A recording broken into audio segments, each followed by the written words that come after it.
का पालन करो, उससे मैं तुम मेरी प्रजा ठहरोगे और मैं तुम्हारा परमेश्वर ठहरूंगा। देखो, जब भी ये कॉवेनेंट हमें दिया गया है, ये वाचा प्रभु ने हमसे बांधी गई है, लेकिन प्रभु कहता है तुम मानो नहीं, तो उन लोग ने नहीं माना। और जब भी उन लोग ने नहीं माना, परमेश्वर कहता है जब भी तुम मानोगे और उसके अनुसार चलोगे तो तुम मेरी प्रजा ठहरोगे। आज यदि हम जीवन की आत्मा की व्यवस्था के अंदर हर चीजों को मानेंगे तो हम प्रभु के लोग ठहरेंगे और परमेश्वर हमारा प्रभु ठहरेगा। हालेलुया। लेकिन इस्राएल ने क्या किया? यिर्मयाह को परमेश्वर ने भेजा और क्या कहने के लिए कहा? परमेश्वर बात कर रहा है वचन 8 में, परंतु उन्होंने न सुनी और न मेरी बातों पर कान लगाया। क्या आज हम ऐसे लोग हैं? हम नहीं सुन रहे, उसकी बातों पर हम कान नहीं लगा रहे, किंतु अपने अपने बुरे मन के हट पर चलते रहे। क्या आज हम हट कर रहे हैं? क्या आज हम कटोर कर रहे हैं जब भी प्रभु हमसे बात कर रहे हैं? इसलिए मैंने उनके विषय इस वाचा की सब बातों को पूर्ण किया है जिसके मानने की मैंने तुम्हें आज्ञा दी थी। मतलब जो वाचा में लिखा था, यदि तुम ऐसा नहीं करोगे तो ये श्राप आएगा, ये दंड मिलेगा। तो परमेश्वर कहता है, परमेश्वर ने क्या कहा? इस्राएल और यहूदा का घराने ने वाचा को तोड़ा, दोनों घरानों ने तोड़ा, और इसलिए परमेश्वर ने यिर्मयाह को भेजा। और यिर्मयाह यहाँ पर लिखता है, प्लीज यहाँ पर केयरफुल सुनो ये बात क्योंकि बहुत इंपॉर्टेंट है। यिर्मयाह अध्याय 25 वर्स 3 और 11। इसमें देखो, आमोन के पुत्र यहूदा के राजा योशिया ये राजा था, के राज्य के समय पर हम देखते हैं वो 13वें वर्ष में था और यिर्मयाह जब ही था। लेकिन यिर्मयाह क्या कहता है? 13वें वर्ष से लेकर आज के दिन, मतलब क्या बोल रहे हैं? आज के दिन मतलब उस दिन तक, अर्थात कितने वर्ष हो चुके थे? 23 वर्ष से यहोवा का वचन मेरे पास पहुंचता आया है। मतलब किसके साथ 23 साल से प्रभु बात कर रहा था? यिर्मयाह से के द्वारा 23 साल इस्राएल के लोगों के साथ। और वो कहता है 23 साल से मेरा बात आया है और मैं उससे बड़े बड़े यत्न के साथ तुमसे कहता आया हूँ, परंतु तुमने नहीं सुना। इस्राएल से कहता है मैंने 23 साल से प्रभु का वचन लेके आया लेकिन तुमने सुना नहीं। 23 साल इस्राएल ने इग्नोर किया प्रभु का वचन। तो परमेश्वर ने कहा वचन 11 में, सारी जातियों का यह देश उजाड़ ही उजाड़ होगा। क्या बताए? उजाड़ ही उजाड़ होगा। ये सब जातियां 70 वर्ष तक बाबुल के राजा के अधीन जाएगी। क्यों परमेश्वर ने उनको भेजा?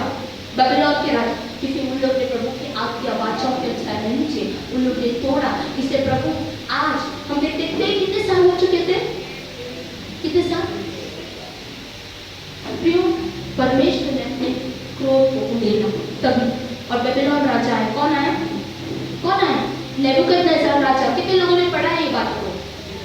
ये राजा आया, उसने इस्राएल के मंदिर को नाश किया और क्या क्या बलि लेके गया, मंदिर को जलाया, उखाड़ के लेके गया, सब चीजों को नाश किया। और 70 साल तक प्रभु ने वहां पर कहा, वो लोग कहा जाएंगे बेबीलोन में एक दास के समान रहेंगे। और 70 साल का वो वार्निंग उनको कभी आया?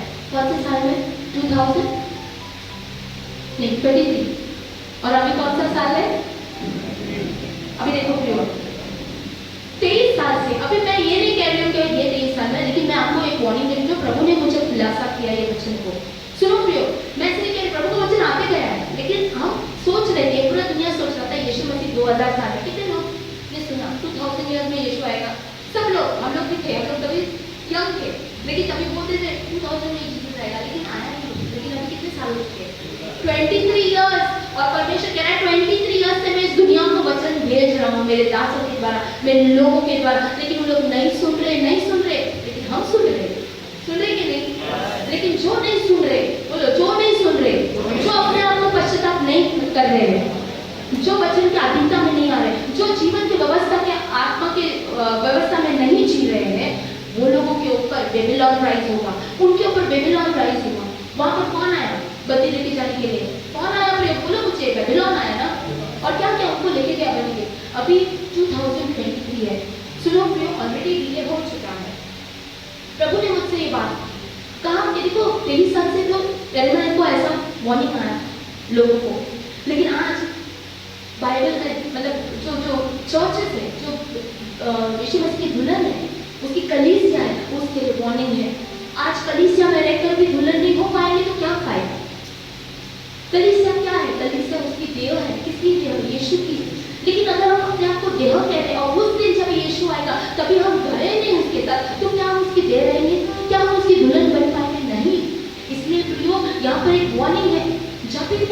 बजेगी, क्या आप तैयार हो अपने दूल्हे से मिलने? जब भी वो तुरी बजेगी आकाश में, क्या हम तैयार हैं? सुनो, समय आ गया है। बाइबल में मुझे यीशु यही दर्शा रहा था कि 2023 हो चुका है, बेबीलोन राइज हो रहा है। क्या आप देख रहे हैं? क्या आप न्यूज में सुन रहे हैं? क्या अपनी आंखों को खोल के आप देख रहे हैं क्या हो रहा है दुनिया में, या आप अपने कामों में उलझे हुए हो सोच करके अभी भी समय है, अभी भी समय है। समय हाथ से निकला जा रहा है, समय बहुत कम है। आप सुन रहे होंगे, मेरे पास अभी टाइम नहीं है शायद, लेकिन बहुत सारी चीजें पता है।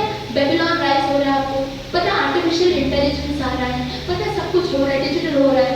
आपको पता है डिजिटल हो रहा है, पैसा चला जाएगा, करेंसी पता है। वन वर्ल्ड की और तरफ जब मुड़ रहे हैं, आप न्यूज में सुन रहे हो कि वन वर्ल्ड ऑर्डर रेगुलेशन की बातें पूरी होने पर मतलब 2020, 21 एंड 22 इतनी बातें हमने नहीं सुनी जो ये साल हम बहुत सारी बातों को सुने। ये साल में हमने सुना जो अबू धाबी में जो जगह बनाई है जहाँ पर वो इस्लाम हेडक्वार्टर्स, वन वर्ल्ड रिलीजन का हेडक्वार्टर्स का ओपनिंग ये साल हुआ 2023।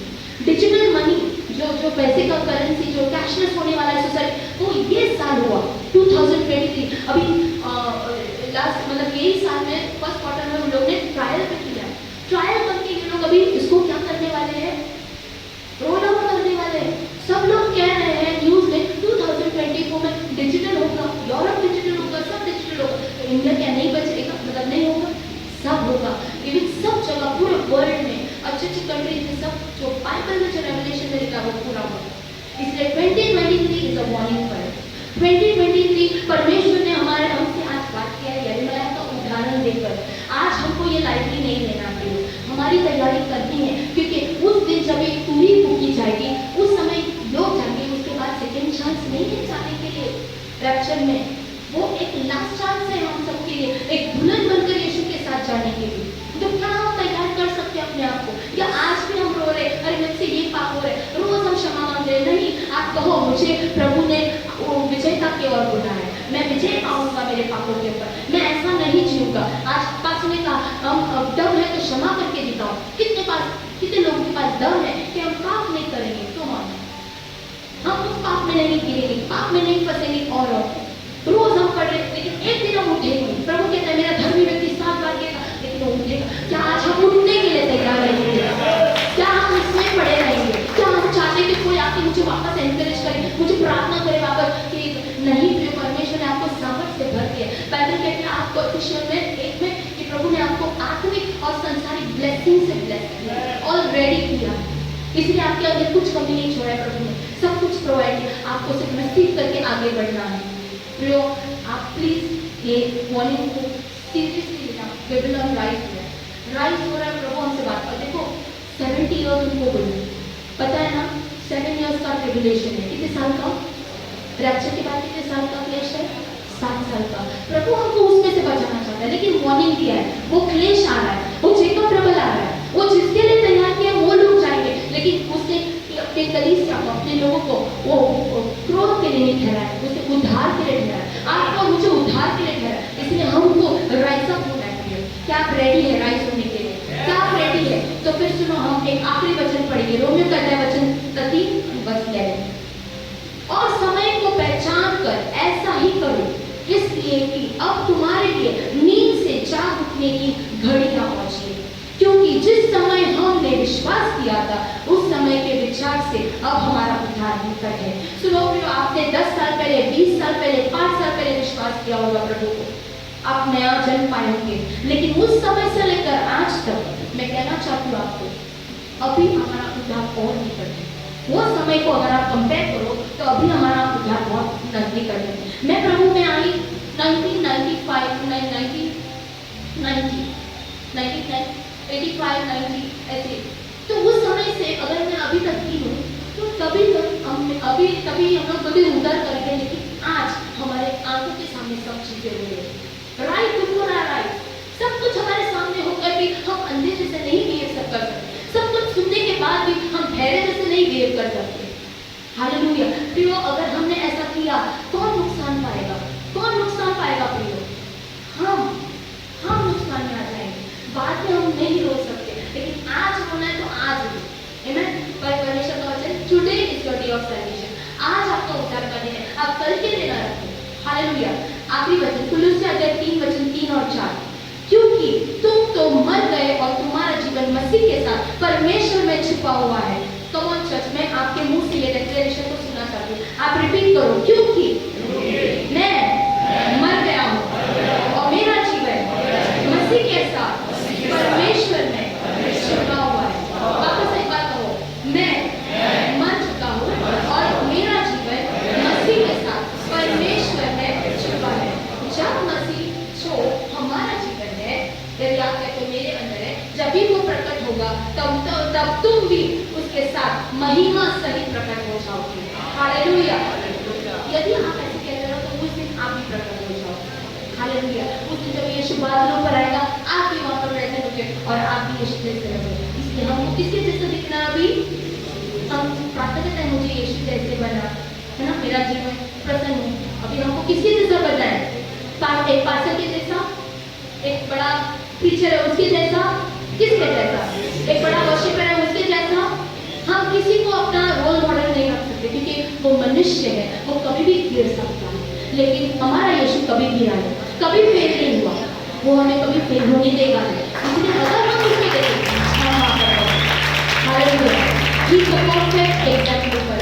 है ना, वो एक सिद्ध उदाहरण है हमारे लिए, उसके अलावा कोई नहीं है। पता है बाइबल में मुझे दो ही लोग बहुत अच्छे लगते हैं, मतलब न्यू टेस्टामेंट में जीसस और ओल्ड टेस्टामेंट में Joseph, because Joseph represents Jesus. क्योंकि जोसेफ के साथ जो हुआ ना, उसे यीशु जैसा विजय पाया अपने लाइफ में, वो कभी कौन से भी पाप में नहीं किया। इसलिए मैं उसको मेरा रोल मॉडल सोचती हूँ कि उसके जैसा, उससे जैसा। हम कहते हैं यीशु ने ओवरकम किया क्योंकि वो परमेश्वर का पुत्र था, उसके अंदर सामर्थ था। लेकिन जोसेफ तो हमारे जैसा इंसान, यीशु इंसान बना, लेकिन उसके अंदर वो हम एक्सेप्ट नहीं करते कि हमसे पॉसिबल होगा। लेकिन जब भी हम जोसेफ को देखते हैं ना, जोसेफ हमारे जैसा एक शारीरिक व्यक्ति था, उसने विजय पाया, तो क्या हम नहीं पा सकते? हम ऐसे रोल मॉडल हमारे सामने सेट करें जो रियली प्रभु के लिए दौड़ते हैं, जो प्रभु के लिए जीते हैं। आज हम पता है संसार के वर्शिपर्स को उनका लाइफ कैसा हम नहीं चाहते थे, है ना, उसका टैलेंट अच्छा है, उसका गिफ्टिंग अच्छा है, लेकिन सच्चाई में चलने वाला जो व्यक्ति है ना, उसके बाहर के टैलेंट पे मत जाना।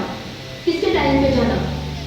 प्रभु कहता है तुम उसको जानोगे उसके फलों के द्वारा। उसके फलों को देखो, उस फलों की आशा करो, उस फलों को तुम प्रैक्टिस करो। और यीशु ही में एक परफेक्ट एग्जाम्पल है। आमीन। तो प्रभु आपको इस वचन के द्वारा बहुत आशीषित करने दो। आइए हम खड़े रहेंगे और हम